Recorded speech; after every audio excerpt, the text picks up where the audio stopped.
The wolf chooses silence while it's the dog that barks often, because it knows that making too much noise only puts others on guard.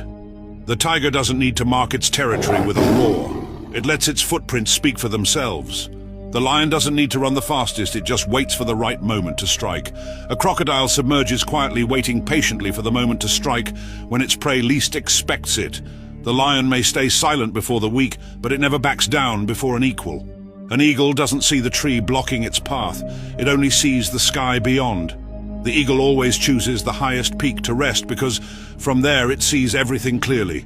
A bear doesn't need to show its strength, for its presence alone commands respect. Nature offers us many valuable lessons, but only those with calm souls are sensitive enough to realize them. Keep following us for your daily growth.